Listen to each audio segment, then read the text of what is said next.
on a journey like this, there had to be some memorable moments included in this big walk. Just share a few. Also, there was one very amazing thing that happened. Tell us about that too. Well, some of the memorable moments, and I'll try to make this quick as there was just hundreds of them, but the ones that come to mind right off, we met so many great people that would stop and talk to us, this type of thing, and give us things. But in Texas, there was a fellow called Old Joe, and I understood that he traveled from one side of Texas to the other side with a covered wagon. And he had goats and donkeys and whatever pulling this covered wagon, and we were looking forward to seeing him. And when we finally did, and I'd wave at him, he never did look over at us. And I thought, well, gee, wonder why he's not friendly. And then as we got by him, I looked and he was turning around like this, trying to see what went by. You know, that was one of the things that happened. Then we saw a man hitting a golf ball he was driving a golf cart, and he was driving across the country, and he'd get off, hit the golf ball, and wherever it went, he'd put another ball down if he couldn't find it. I don't know where he ended up, in Florida somewhere. Then another guy was walking with a donkey from the state of Washington to the state of Florida. And he just walking with his donkey. I don't know what he was trying to prove. Unfortunately, I don't think he saw a bath very often, and I couldn't get too close to him, so we didn't spend too much time with that guy. I think they had to look at you two brothers, you and Roger, and say, hey, they're a little different also. They may have been different to you, but it was the other way around. We tried to stay as neat and clean as we could because people stopped to talk to us, and we had to be, you know, if we saw a creek somewhere and had to get in and take a bath, we did it. We'd get under a bridge or whatever it took. You mentioned earlier about the most memorable, and I would like to dwell on this just for a second, which is one of the reasons we never got hurt. Nothing ever happened drastic. You never got sick. Oh, we got colds, things like that, but I mean, you never had to go to the hospital with anything. There's always an amazing, incredible, almost unbelievable experience in every journey of life, David. You had one. What was that most amazing thing that happened on this trip to you? Well, Larry, I'm glad you asked that question. I was hoping that was going to come up. Both of us had a lot of faith in God in order to make it across the country. And there was a time when we were in Arizona, we had to go up this little hill at the end of the day, about 4:30 in the afternoon, and it was over 110 degrees out, and we were pretty darn tired. And a wind comes out of nowhere and catches the side of the cart. On the sign on the right side, and then covered over the cart and caught the sign on the left side, so there was enough area to get some momentum. And that wind that came up pushed that 1,000-pound cart up this hill, which was probably anywhere from 200 yards, I'd say, at least that. And at the top of the hill, the wind stopped. That had to be from God himself. We didn't know if we were going to be able to take another step that day, and all of a sudden, out of nowhere, comes this wind. That made a believer of me, if I wasn't already one, which I was. That really got to me. Very powerful moment. I've read your book, David. I've listened and enjoyed your CDs. They're so wonderful to listen to. And you both were blessed with incredible musical talent.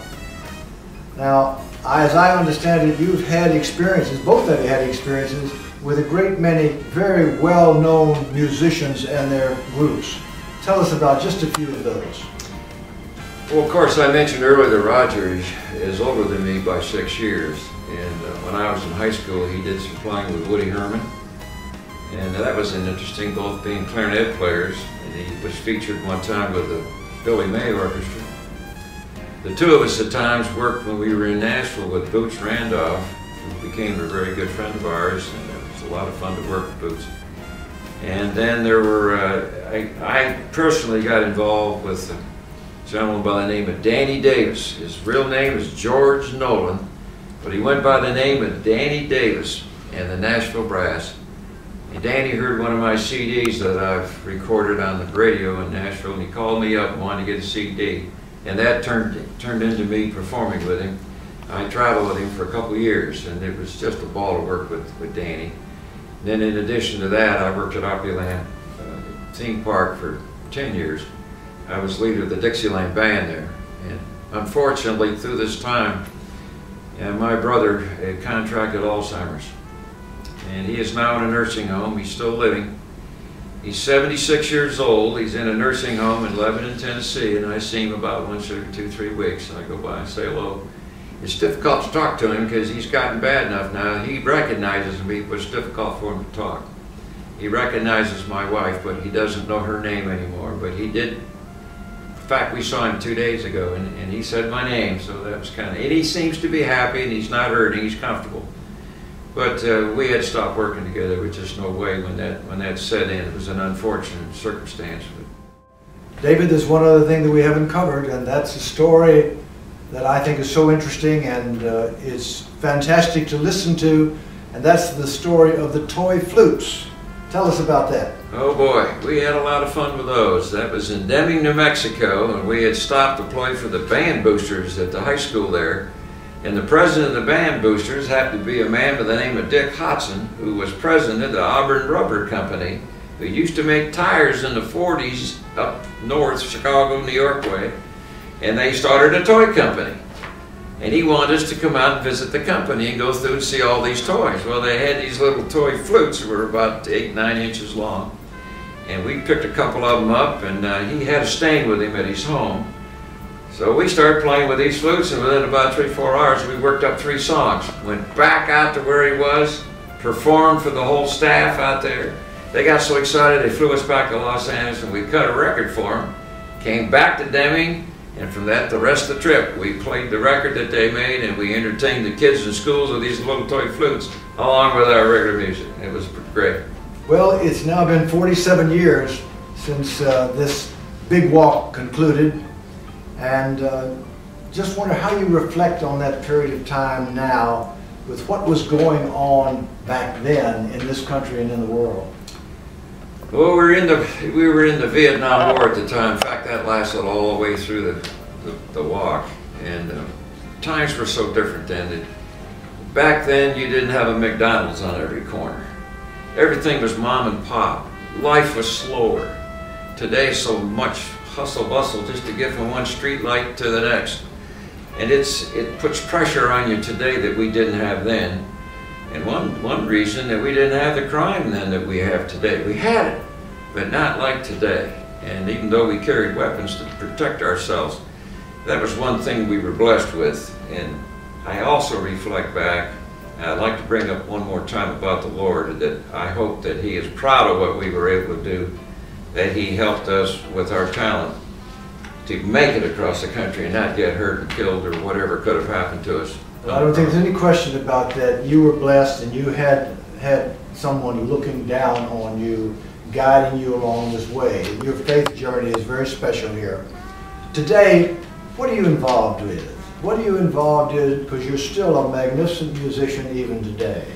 Well, I still perform. I'm 70 years old. I play trumpet and flugelhorn, and soon to go back on trombone. I played it all the way across country, but I quit for about 25 years.